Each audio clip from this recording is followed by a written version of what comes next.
সুখ কি? এই প্রশ্নটা মানুষের সুপ্রাচীনকালের। সুখের সংজ্ঞা নির্ণয় করতে কত শত রকমের তথ্য আর তত্ত্ব মানুষ যুগে যুগে দাঁড় করিয়েছে, তার কোনো ইয়ত্তা নেই। সুখকে সংজ্ঞায়িত করার জন্য মানুষ কখনো আশ্রয় নিয়েছে দর্শনের, কখনো বিজ্ঞানের, কখনো সে বস্তুবাদের চাকচিক্যময় বিলাসিতাকেই মনে করেছে সুখের অন্তর্নিহিত রহস্য। আবার কেউ কেউ একান্ত স্রষ্টার মাঝে নিজেকে সঁপে দেওয়ার মধ্যেই খুঁজে নিয়েছে নিজের সুখ।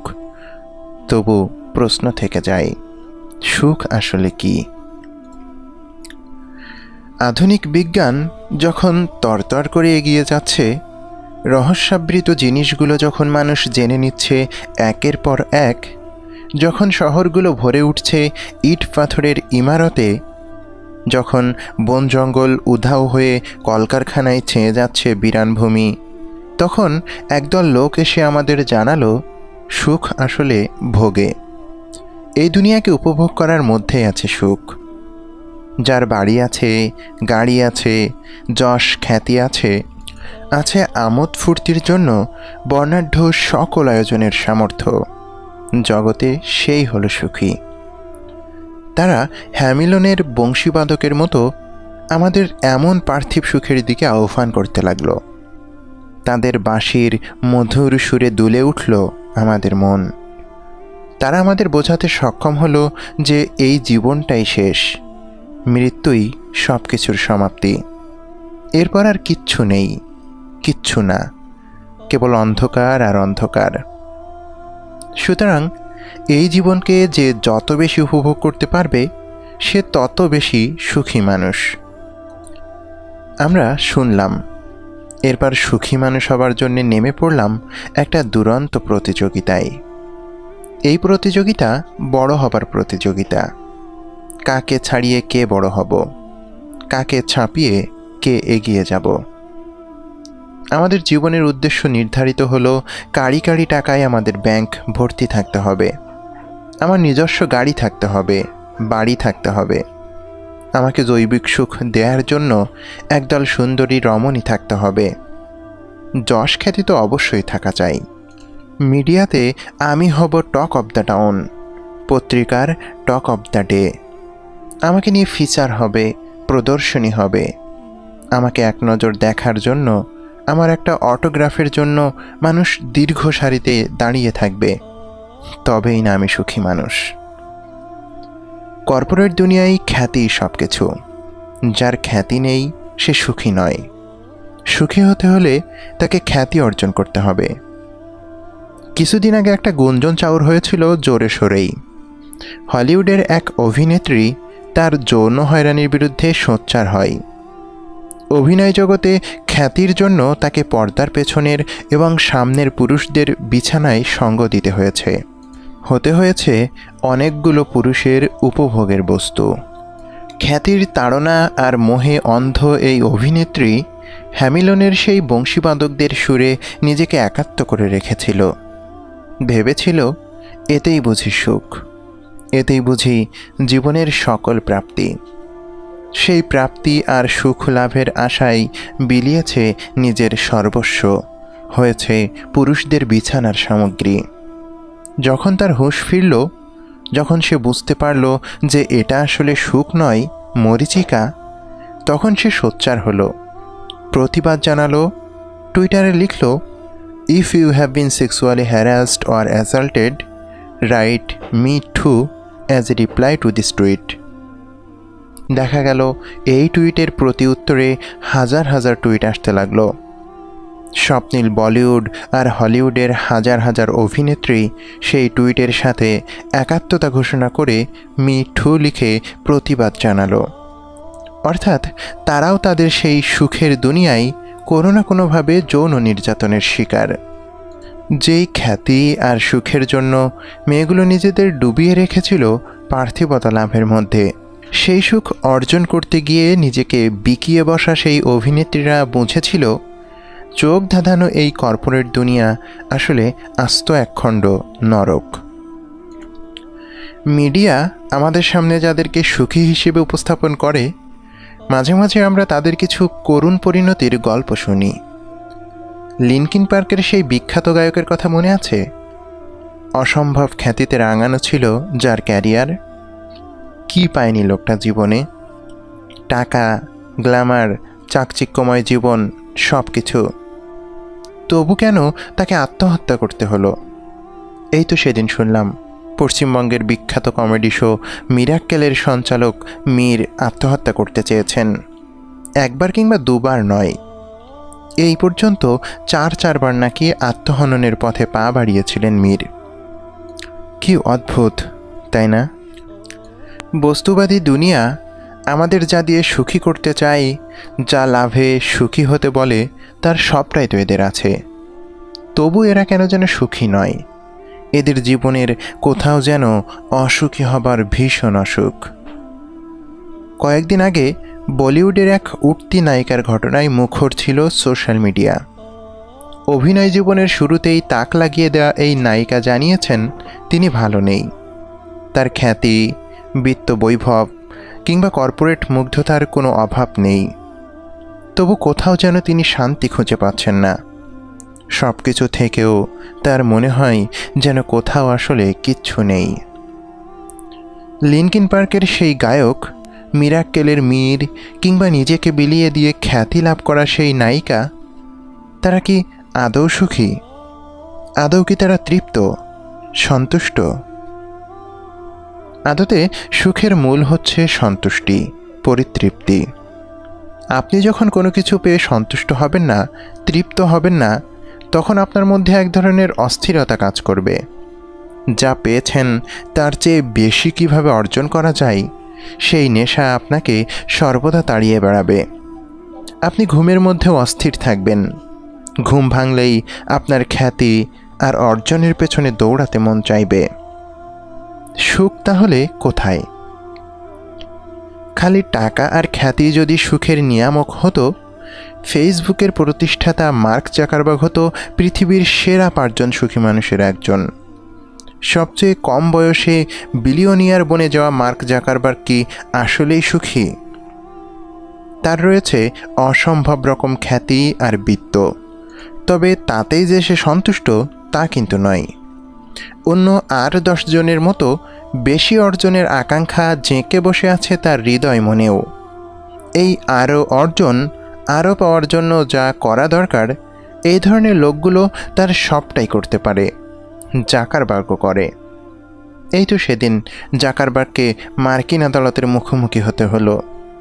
তার বিরুদ্ধে অভিযোগ উঠেছে সে নাকি আমেরিকার গত নির্বাচনের সময় মার্কিন ইউজারদের তথ্য ফাঁস করেছে কোনো থার্ড পার্টির কাছে। এই কাজটার জন্য সে নিশ্চয়ই বিশাল অঙ্কের বান্ডেল পেয়েছে। কিন্তু দিন শেষে কী মিলল ভাগ্যে?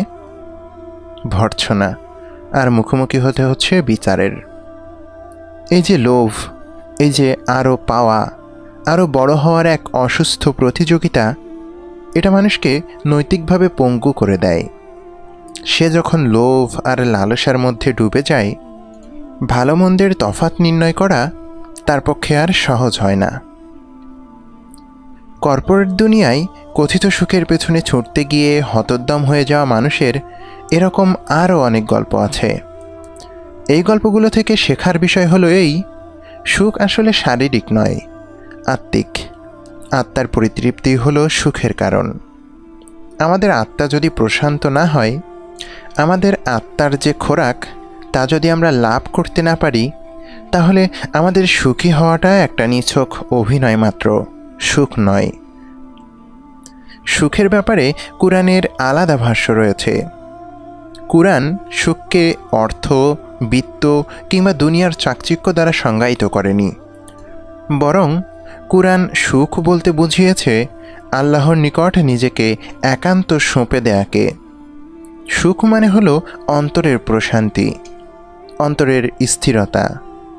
অন্তর যখন প্রশান্ত, প্রফুল্ল থাকে, তখন একজন মানুষ সুখী হয়।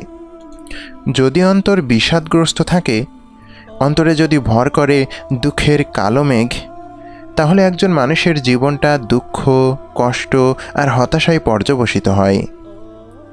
আরবিতে সাকিনা মানে হলো অন্তরের প্রশান্তি।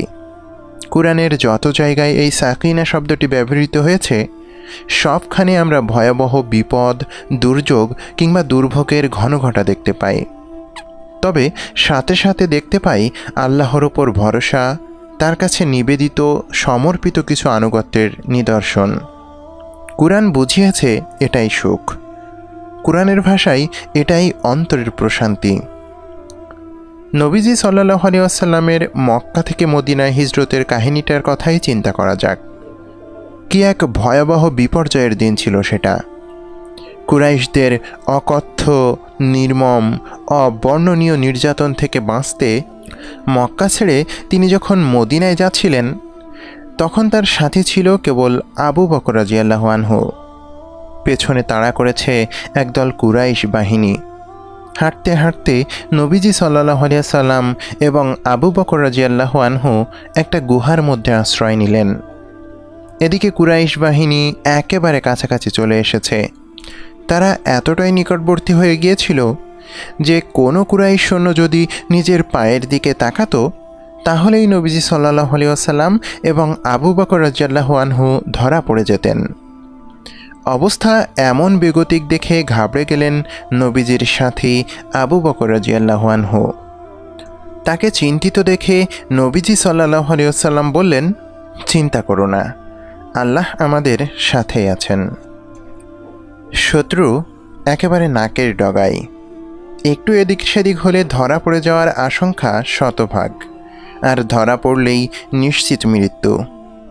এমন অবস্থায় দাঁড়িয়ে আবু বকর রাদিয়াল্লাহু আনহু যেখানে অস্থির, অশান্ত, সেখানে নবীজি সাল্লাল্লাহু আলাইহি ওয়াসাল্লাম পরম নির্ভরতায় বললেন, চিন্তা করো না, আল্লাহ আমাদের সাথেই আছেন। আল্লাহর ওপর এই যে নির্ভরতা, এই যে তাওয়াক্কুল, কুরআন এটাকে সুখ, এটাকেই অন্তরের প্রশান্তি হিসেবে উল্লেখ করেছেন। আল্লাহ সুবহানাহু ওয়া তাআলা এই ঘটনাকে কেন্দ্র করে কুরআনে বলেছেন, যখন তারা উভয়ে পাহাড়ের একটি গুহায় অবস্থান করেছিল সে তার সঙ্গীকে বলল, তুমি চিন্তা করো না, আল্লাহ আমাদের সাথে আছেন। অতঃপর আল্লাহ তার অন্তরে প্রশান্তি দান করলেন। সূরা তাওবা আয়াত 40। নবীজি সাল্লাল্লাহু আলাইহি ওয়াসাল্লাম আল্লাহর উপর ভরসা করেছেন, আর আল্লাহ তার হৃদয়ে ঢেলে দিয়েছেন প্রশান্তির ফল্গুধারা। সেই প্রশান্তির সামনে দুনিয়ার যে কোনো বিপদ নস্যি, তুচ্ছ। জীবনের এই যে দুঃসময়, দুর্যোগ আর দুর্ভোগের মুহূর্ত, এই মুহূর্তগুলোতে আল্লাহর কাছে নিজেকে সঁপে দেওয়ার মাঝেই রয়েছে পরিপূর্ণ তৃপ্তি, সুখ, প্রশান্তি। আজকাল মানুষ আল্লাহর সন্তুষ্টি ছেড়ে এমন সব বিষয়ে সুখের সন্ধানে ব্যস্ত যেখানে আদতে মরীচিকা ছাড়া আর কিছুই নেই। সুখ কিসে? এই প্রশ্নটা মানব ইতিহাসের আদিমতম প্রশ্নগুলোর একটা। মানুষ তার অস্তিত্বের শুরু থেকেই এই প্রশ্নের পেছনে ছুটে চলেছে নিরন্তর। বহু বিজ্ঞানী, দার্শনিক, সমাজবিদ এই প্রশ্নের উত্তর দেওয়ার চেষ্টা করেছেন এবং করছেন, কিন্তু সবাই ঘুরে ফিরে আমাদের সেই বস্তুবাদী দুনিয়ার দিকেই ডেকে চলেছে নিরন্তর। বস্তুবাদী দুনিয়ায় যদি সুখের আঁকড়া হবে, কেন আমরা সেই দুনিয়ার করুণ আর্তচিৎকার শুনি প্রতিনিয়ত? কেন সেই দুনিয়া থেকে চাপা কান্নার স্বর আমাদের কানে এসে বাজে? কেন সেই দুনিয়ার সবচেয়ে সুখী মানুষগুলো বেছে নেয় আত্মহননের পথ? আগেই বলেছি, বস্তুবাদী দুনিয়ার চোখ ধাঁধানো এসব আয়োজনে সুখ নেই। এগুলো নিজের আত্মার সাথে প্রবঞ্চনা বই কিচ্ছু না। সুখের নাম করে নেহাত মরীচিকার পেছনে দৌড়ানো। সুখ আসলে কোথায়? এই প্রশ্নের সবচেয়ে স্পষ্ট, সবচেয়ে যৌক্তিক উত্তরটা এসেছে আল্লাহর রাসূল সাল্লাল্লাহু আলাইহি ওয়াসাল্লামের কাছ থেকে, যিনি বলেছেন, মানুষের শরীরে এমন একটি মাংসপিণ্ড আছে যেটা সুস্থ থাকলে মানুষের সারা শরীর সুস্থ থাকে, আবার যেটা অসুস্থ হলে মানুষের সারা শরীর অসুস্থ হয়ে পড়ে, আর তা হলো অন্তর। সহিহ বুখারী 52 নম্বর হাদিস এবং সহিহ মুসলিম 1599। কোন সেই মাংসপিণ্ড? সেটা হলো অন্তর। অন্তর যদি সুস্থ থাকে, সতেজ থাকে, তাতে যদি ভর না করে কোনো আত্মপ্রবঞ্চনা, তাহলে সেই মানুষটা সুখী। আবার যার হৃদয় আত্মপ্রবঞ্চনায় লিপ্ত, সে যতই সুখী হওয়ার ভান করুক, সেটা দিন শেষে স্রেফ অভিনয়। বিখ্যাত ইয়েস ম্যাগাজিন একবার সুখী হওয়ার কিছু বিজ্ঞানভিত্তিক উপায় নিয়ে ফিচার করেছিল। সুখী হওয়ার জন্য তারা যে কয়েকটা উল্লেখযোগ্য কারণ চিহ্নিত করেছিল, তার মধ্যে একটা হলো তুলনা এড়িয়ে চলা। অর্থাৎ একজন দিন দিন ধনী থেকে ধনী হচ্ছে বলেই যে আমাকেও ধনী হতে হবে, এরকম মানসিকতা এড়িয়ে চলা। বরঞ্চ নিজেকে নিয়ে, নিজের অবস্থান নিয়ে সন্তুষ্ট থাকা। কুরআনের দিকে তাকালে আমরা দেখতে পাবো যে আমাদের রব ঠিক সেই পথে বাতলে দিয়েছেন, যা আজকের দার্শনিকেরা সুখী হওয়ার জন্য নিয়ামক বানাচ্ছেন। আল্লাহ সুবহানাহু ওয়া তাআলা বলেছেন, কখনোই সে সমস্ত বস্তুর দিকে তাকাবে না যা আমি তাদের অর্থাৎ দুনিয়া পূজারীদের উপভোগের জন্য দিয়েছি। এসব দিয়ে আমি তাদের পরীক্ষা করি। বস্তুত আপনার প্রতিপালকের দেয়া রিজিকই হলো সবচেয়ে উত্তম ও সবচেয়ে বেশি স্থায়ী। সূরা তহা 131। আজকের দুনিয়ায় অসুখী হওয়ার সবচেয়ে বড় কারণ সম্ভবত এই দুনিয়া পূজাই। মানুষ সম্পদের মোহে বিভোর। তার প্রতিবেশী দিনের পর দিন সম্পদের পাহাড় বানাচ্ছে বলে তাকেও যেভাবে হোক সম্পদশালী হতে হবে। তার কলিগের টয়োটা ব্র্যান্ডের গাড়ি আছে বলে তারও একটা টয়োটা ব্র্যান্ডের গাড়ি থাকতে হবে। তার বন্ধু আইফোন 11 চালায় বলে তাকেও আইফোন 11 ব্যবহার করতে হবে। এই যে অসুস্থ প্রতিযোগিতা, এই প্রতিযোগিতা মানুষকে আল্লাহর রাস্তা থেকে বিচ্যুত করে দেয়। আমরা ছিটকে পড়ি সত্যিকার সুখের রাস্তা থেকে, যে রাস্তায় আমাদের দেহ মন প্রশান্তি লাভ করে। এজন্যই আল্লাহ সুবহানাহু ওয়া তাআলা আমাদের তুলনা এড়িয়ে চলতে বলেছেন। যারা দুনিয়া পূজায় মত্ত হয়ে আছে তাদের দিকে ফিরে তাকাতে নিষেধ করেছেন এবং এও বলেছেন কেবল তা নিয়েই সন্তুষ্ট থাকতে যা আল্লাহ সুবহানাহু ওয়া তাআলা রিজক হিসেবে আমাদেরকে দান করেছেন। সুখী হবার জন্য ইয়েস ম্যাগাজিনের পরের উপায় হলো smile even when you don't feel like it, অর্থাৎ হাসুন এমনকি যখন দুঃখ ভর করে মনে তখনও। যারা হাসতে পারে তাদের প্রচণ্ড আশাবাদী মানুষ হিসেবে দেখা হয়। তাদের মনের মধ্যে সবসময় একটা আশার আলো জ্বলজ্বল করে। রাসূলুল্লাহ সাল্লাল্লাহু আলাইহি ওয়াসাল্লাম বলেছেন, কোনো ভালো কাজকেই ছোট মনে করো না, এমনকি যদি সেটা তোমার ভাইয়ের সাথে হাসি মুখে কথা বলাও হয়। সহিহ মুসলিম 2626। জারির ইবনু আবদুল্লাহ আল বাজালি রাদিয়াল্লাহু আনহু বলেছেন, যেদিন থেকে আমি ইসলামে দাখিল হই সেদিন থেকে এমন কোনো দিন নবীজি সাল্লাল্লাহু আলাইহি ওয়াসাল্লামের সাথে আমার সাক্ষাৎ হয়নি যখন তার মুখে হাসি ছিল না। সহিহ বুখারী 3035, সহিহ মুসলিম 2475। হৃদয়কোণে যদি আশা না থাকে, যদি মানুষের পরম একটা ভরসার স্থল, নির্ভরতার কেন্দ্র না থাকে, তাহলে সে মানুষ প্রচণ্ড হতাশায় ডুবে যাবে। আমরা যদি জীবনের প্রতিকূলতার কথা চিন্তা করি, তাহলে নবীজির জীবনই আমাদের সামনে সবচাইতে বড় উদাহরণ। মানব জীবনে এমন কোনো বিপদ নেই, এমন কোনো দুর্যোগ নেই যা নবীজি সাল্লাল্লাহু আলাইহি ওয়াসাল্লামের জীবনে নেমে আসেনি। তদুপরি তিনি সর্বদা আশাবাদী মানুষ ছিলেন। তিনি কখনোই হতাশ হননি। তার জীবন ছিল হাসি খুশি, কর্মচঞ্চল। ইয়েস ম্যাগাজিনের সেই ফিচারে সুখী হওয়ার উপায় হিসেবে আরও বলা ছিল কৃতজ্ঞ হওয়া, দান করা, এমনকি টাকার পেছনে হন্যে হয়ে না ছোটাকেও তারা সুখী হওয়ার নিয়ামক হিসেবে উল্লেখ করেছিল। তারা বলেছিল, put money low on your list of properties. ইসলামে কৃতজ্ঞ হওয়ার ব্যাপারে ব্যাপক গুরুত্ব রয়েছে। একজন মুমিনের পুরো জীবনটাই কৃতজ্ঞতার বাঁধনে বাঁধা। সে হাসি দিলে বলে আলহামদুলিল্লাহ, অর্থাৎ সমস্ত প্রশংসা আল্লাহ সুবহানাহু ওয়া তাআলার। আবার যখন সে জীবনে কোনো কিছু অর্জন করে তখনও বলে আলহামদুলিল্লাহ। যে কোনো মুহূর্তে, যে কোনো পরিস্থিতিতে, হোক সুখের কিংবা দুঃখের, একজন মুমিন সর্বদা আল্লাহর প্রতি কৃতজ্ঞ থাকে। এজন্যই নবীজি সাল্লাল্লাহু আলাইহি ওয়াসাল্লাম বলেছিলেন, মুমিনের ব্যাপারটাই আশ্চর্যের, তার সকল বিষয়ই কল্যাণকর। সে যখন সুখে থাকে তখন সে তার রবের প্রতি কৃতজ্ঞ হয় এবং এটা তার জন্য উত্তম। আবার সে যখন কঠিন দুঃখ কষ্টের ভেতর দিয়ে যায় তখনও সে সবর করে এবং রবের কৃতজ্ঞতা জানায়, এটাও তার জন্য উত্তম। সহিহ মুসলিম 2999। মুমিনের জীবনের প্রতিটি ক্ষেত্র তার রবের কৃতজ্ঞতায় ভরা।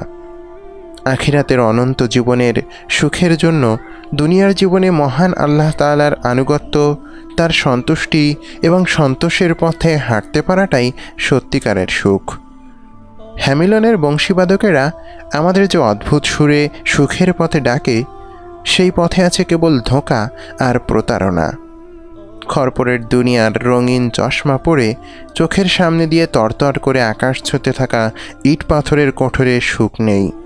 সুখ নেই বস্তুবাদী মহলের সংজ্ঞায় সংজ্ঞায়িত বড় হওয়া আর নাম কুড়ানোর মাঝে।